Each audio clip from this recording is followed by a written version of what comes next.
ایک شخص تھا جو بہت بڑا امیر و کبیر تھا۔ اس کا کاروبار بہت بڑا تھا جس میں درجنوں ملازمین کام کرتے تھے۔ اس کا گھر بھی کافی بڑا تھا، اس میں بھی نوکر چاکر کام کرت تھے۔ دن بھر وہ آفس میں کام کرتا اور شام کو گھر واپس آتا۔ اس کا جو اپنا بیڈ روم تھا وہاں ایک خوبصورت نوجوان لڑکی کی ڈیوٹی تھی جو صفائی کرتی تھی۔ ایک دن وہ اتفاق سے وقت سے پہلے گھر آ گیا۔ جب یہ اپنے کمرے میں آیا اور کیا دیکھتا ہے کہ ایک خوبصورت نوجوان لڑکی کمرے کی صفائی کر رہی ہے۔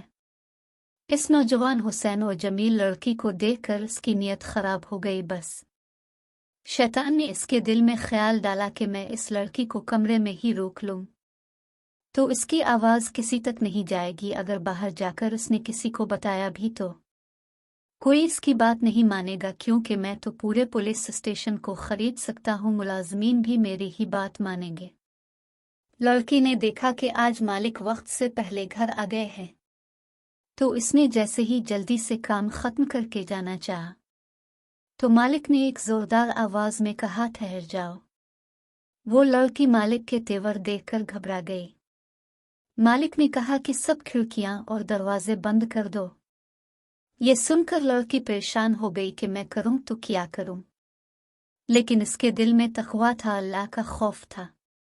اس کے آنسو بہہ رہے ہیں اور اللہ سے دعا بھی کر رہی ہے۔ چنانچہ اس نے ایک ایک کر کے سب کھڑکیاں اور دروازے بند کرنا شروع کر دیے۔ کافی دیر ہو گئی، وہ نہیں آ رہی تھی۔ مالک نے ڈانٹ کر کہا، کتنی دیر ہو گئی، اب تک دروازے کھڑکیاں بند کر کے تم میرے پاس کیوں نہیں آئے؟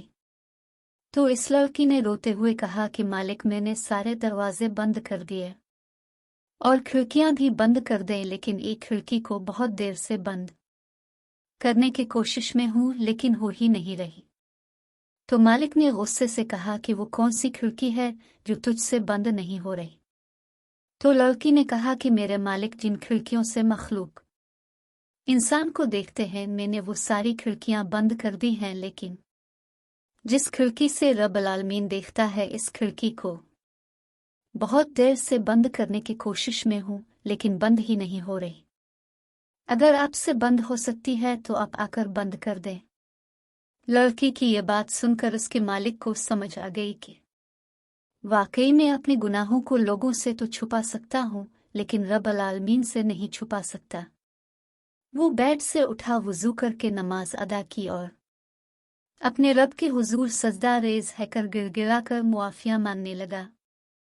آج ہم بھی اگر سوچیں کہ ہم لوگ دوسرے لوگوں سے چھپ کر تو گناہ کر سکتے ہیں لیکن اپنے گناہوں کو رب العالمین سے نہیں چھپا سکتے۔ اللہ پاک ہم سب کو گناہوں سے محفوظ رکھے، آمین۔